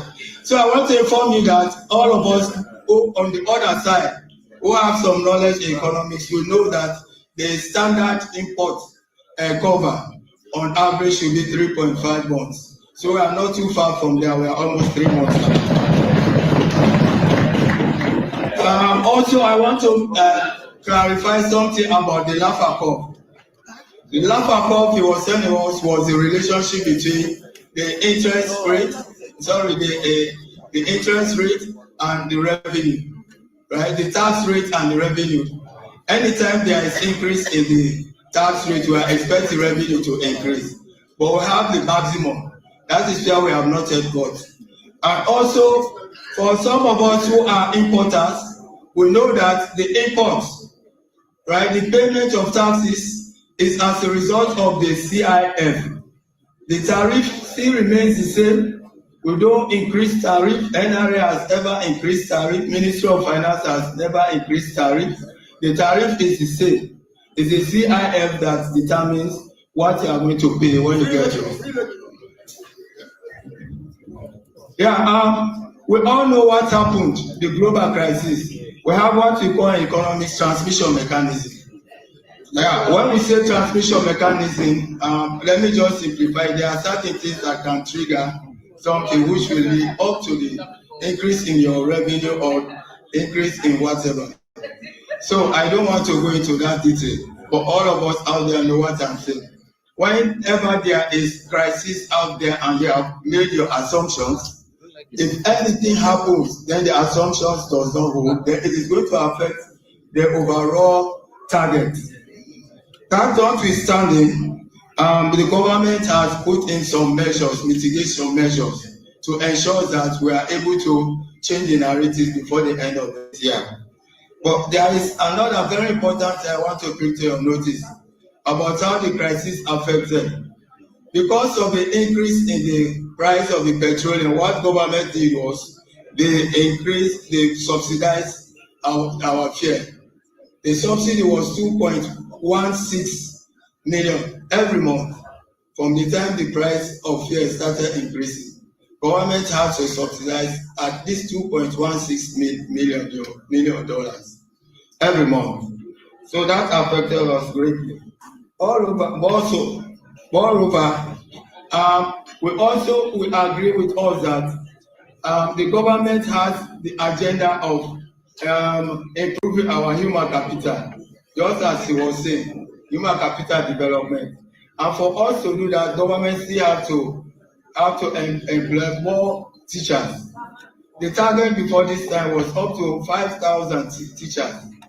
But because of revenue constraint, the Ministry of Finance has been magnanimous able to reduce that one to gradually to employ the teachers gradually until we get there. If you check the head, Ministry of Health target, if you check the standard patient staff health staff ratio is about 1 to 10 in Africa, 1 to 10. Currently, Sierra Leone, we cannot be able to tell. Most time I can say it is around 1 to 20 now. So the target we had was for us to make sure that we employ 9,000 health workers. In other words, the government was supposed to give impulse, as we call it, to 9,000 health workers, but they have reduced that one to 3,000. That is for the general health workers. So if we check how much that one will cost on average, it is about $6 million for just employing 3,000 health workers. On average, is $3 million. 3 billion euros. Let me put it in 6 billion euros. Then also 34 hospitals also requires 500 health workers that are supposed to be employed. So if you add those two together, we are talking about almost 100 billion euros. So just check that. So that is why I'm just justifying why they have brought this supplementary budget. All of us as members of Parliament are here crying for increase in our welfare. And the only way they can increase our welfare, thank God the minister and the team are here, is for us to approve this supplementary budget. Yeah, but how do we collect the revenue? I just want to take you to the statement of the economic and financial policies. They have already given you all the information. The hue and cry about NRA not collecting revenue, as you are saying, it's not the fault of NRA. Policies have been put in place and that we need to make sure we emphasize. If you look at the document, I cannot bore you with all, but if you check the fiscal, the economic and financial policies, you notice that they have given us some macroeconomic policies that we are supposed to put in place for the second half of the year, so that we can be able to maximize revenue collection at the same time minimize expenditure. I will just read a few with your leave, Mr. Speaker. If you check page 7, section 42, 43, the second bullet point will tell you that NRA will optimize revenue from the extraction sector for ensuring that all agreements ratified since December 2025 are fully implemented. So NRA will ensure that all the agreements we have ratified here since last year will be fully implemented. And we know the implication, what that will bring, the revenue that will be generated. Then NRA also intends to, the ECR machine you are talking about. What NRA has decided to do now is not only to provide another 10,000 ECR machines, but to see how they can link it with the system. We are here the other time. NRA wants to ensure that there is complete integrated system. Thereby you have the Asikuda speaking to the ITAS, and even the ECR machine you are talking about. Once that is done, the concern about people not obtaining tickets, that one will be a thing of the past. Because when NRA officials get to their audit, they will know that this particular shop, based on your turnover, you are not issuing out the ECR machine. And you know the business people out there, you know what that means. They have to pay back with penalty.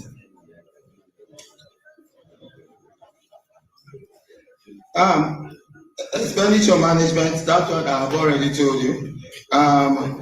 The government will continue to implement measures to ensure that spending remains stable. The budget is already, for now, expenditure measures, the expenditure is already stable as far as expenditure is concerned.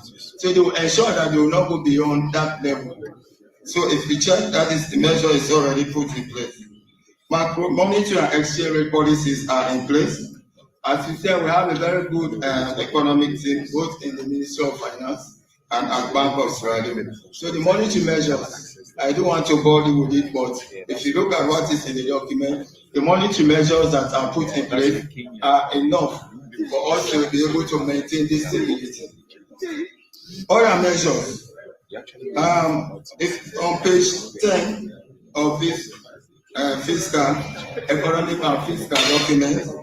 If you check section 50, the minister has already told you that our government has also secured 60 million US dollars.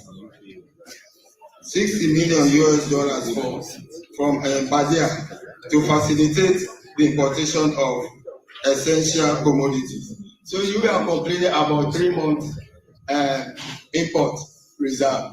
So now the government has already secured $60 million to see how they can push it, the 3 months reserve, but also be able to import the basic commodities like rice, petroleum, flour, etc., etc. So that should not be a problem.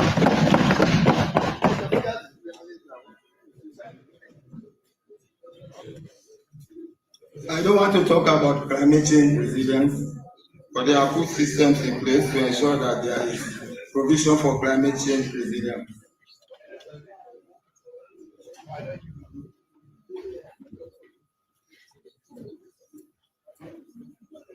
Other measures.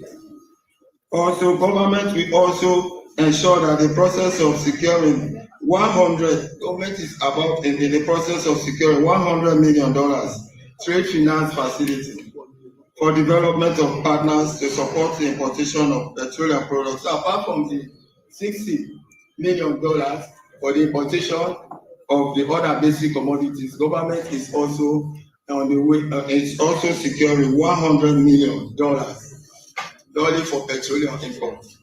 Perhaps by the time we get to December, I want to assure you that we will go back to the 20 or 20 million per litre, because if these measures are put in place and the crisis out there is the crisis out there is no, because we are optimistic that the war will soon come to an end. But that notwithstanding, as economists, we always have two hands, on the one hand and on the other hand. So on the other hand, we are putting mitigation measures in place. That is why we are securing those monies just in case the war continues to escalate. So I want to close by once more assuring this house that both the monetary policy and the fiscal policy that have been put in place, which all of us have seen, this economy will rebound again from July to December. Thank you very much.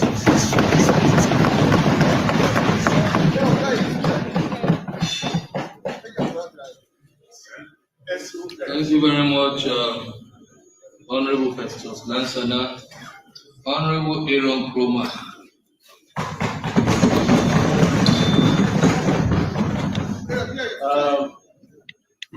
Mr. Speaker, my task this morning, this afternoon, is a very difficult one. Especially so when you have to speak after a lecturer has spoken. Mr. Melans is, of course, a well-acclaimed lecturer. And when I was in university, lectured me almost all I know about economics. So I will not dare to fact check you. Because it's out of the abundance of your knowledge, as you gave me some. However, if you look at the World Bank Economic Outlook report, yes, in 2018, when you take that in tandem with the budget presented here by the then Minister J.J. Safa, the import cover was 3.7 months of import cover. So it's not, we should claim above that. I think there was some time we were even above, even within this government, we rose up to almost to 3.8 to 3.9 before COVID. But yet, just for the records, it's not a correction. Mr. Speaker, honorable members, they say the truthness of a budget It's not how much he spends, but whether every loan spent reflects the priorities it proclaims. On that note, Mr. Speaker, we have a budget that is before us that has been gracefully submitted by the Minister of Finance.